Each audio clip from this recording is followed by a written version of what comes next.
Welcome back to my channel. কেমন আছো সবাই? আশা করছি সবাই খুব ভালো আছো। তো আমিও খুব ভালো আছি। আর একটা নতুন দিন তোমাদের সাথে শেয়ার করতে চলে এলাম। আর সকালবেলায় অনেকক্ষণই উঠে পড়েছি। উঠে ঘর দৌড়ে কাজটা সেরে যোগব্যায়াম করতে গিয়েছিলাম ছাদে।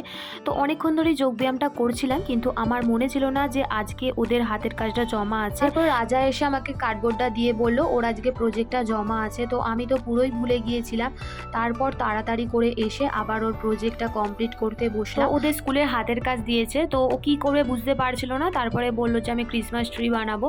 তো গাছের ওপরটা তো হয়েই গিয়েছিল কমপ্লিট, কিন্তু নিচের দিকটা বাকি ছিল। তারপরে কার্ডবোর্ড কেটে আবার তাতে রঙিন পেজ লাগিয়ে আমি নিচের দিকটা তৈরি করে ফেললাম।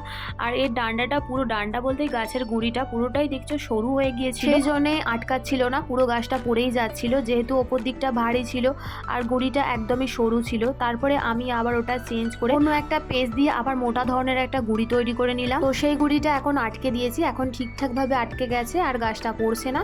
তো এবার ঠিক আছে, কিন্তু আঠাটা যেহেতু এখনই লাগিয়েছি, ওকে বললাম তাহলে একটু পরেই নিয়ে যেও।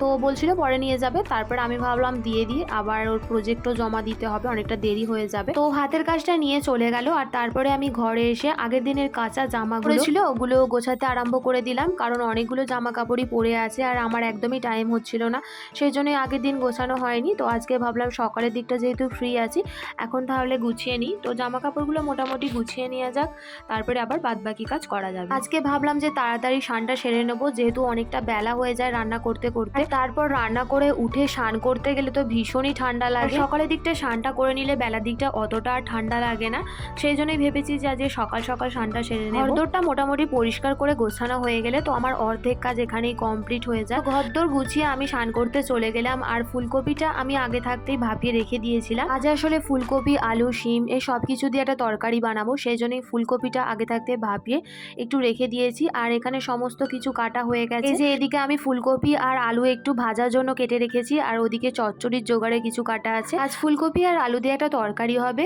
আর ফুলকপি আলু অল্প একটু ভাজা হবে, পালং শাকের চচ্চড়ি হবে, আর আজ ভেবেছিলাম ডিম হবে। আবার বেলার দিকে শ্বশুরমশাই মাছ নিয়ে এলেন, সেই জন্য আবার মাছটাই হবে। ফুলকপি আলুর তরকারির জন্য ওখানে আমি আলুটা একটু ভেজে নিয়েছি, তারপরে ফুলকপিগুলোও ভেজে নিলাম, শিমটা একটু ভেজে নিলাম, একটু পেঁয়াজ আর কাঁচা লঙ্কা ফোড়ন দিয়ে ওটা একটু ভাজা ভাজা করে নিয়ে ওর মধ্যে একটু টমেটো, ক্যাপসিকাম, একটু গাজর আর একটু পেঁয়াজ কলি সব কিছু দিয়ে ভালো করে ভেজে নিলাম। আর ভাজা ভাজা হয়ে গেলে একটু আদা বাটা আর রসুন বাটা দিয়ে দিলাম। তারপর সব কিছু একসাথে ভালো করে একটু কষিয়ে নেওয়ার পর কিছু গুঁড়ো মশলা এর মধ্যে অ্যাড করে দিলাম। যেমন এখানে দিয়েছি অল্প পরিমাণে হলুদ গুঁড়ো, লঙ্কার গুঁড়ো, একটু কাশ্মীরি রেড চিলি পাউডার আর একটু ধনে। তো সব মশলাগুলো এখানে দেওয়ার পর অল্প একটু জল দিয়ে ভালো করে আবার কষিয়ে নিলাম।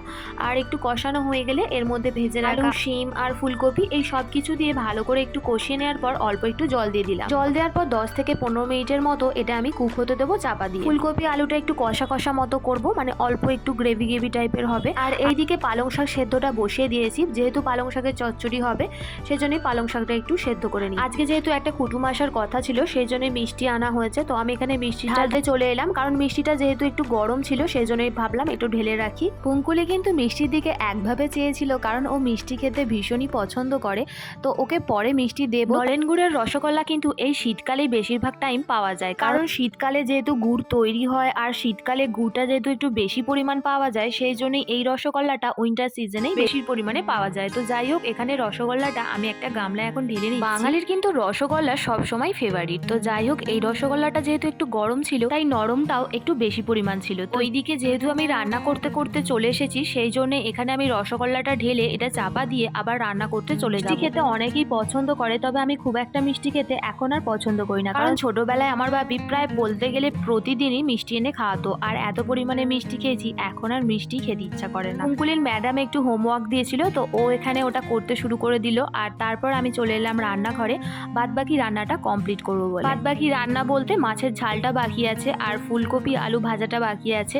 তো এখানে মাছ ভাজাটা শাশুড়িমা ভেজে রেখে গিয়েছিল। তারপরে আমি আদা, রসুন, পেঁয়াজ, টমেটো এই সব কিছু মশলা আর তার সাথে কিছু গুঁড়ো মশলা দিয়ে ভালো করে কষিয়ে নিয়ে মাছের ঝালটা বসিয়ে দিলাম। আমার শ্বশুর বাড়িতে বরফের মাছ খেতে কেউ খুব একটা পছন্দ করে না, তো আমার জন্যই আজকে বরফের মাছটা আনা হয়েছিল। তারপরে আমি ফুলকপি আলু ভাজাটা বসিয়ে দিলাম, পেঁয়াজ, কাঁচা লঙ্কা আর শুকনো লঙ্কা ফোড়ন দিয়ে ফুলকপি আলু ভাজাটা বসিয়ে দিলাম। এটা খেতে কিন্তু ভীষণই ভালো লাগে, আর এটা কিন্তু রুটি দিয়ে খেতেও আরও ভালো লাগে। আজকের মতো ভিডিওটা এই পর্যন্তই। ভিডিওটা ভালো লাগলে অবশ্যই আমার চ্যানেলটিকে সাবস্ক্রাইব করে দেবেন। তো দেখা হচ্ছে নেক্সট ব্লগে। Tata, by.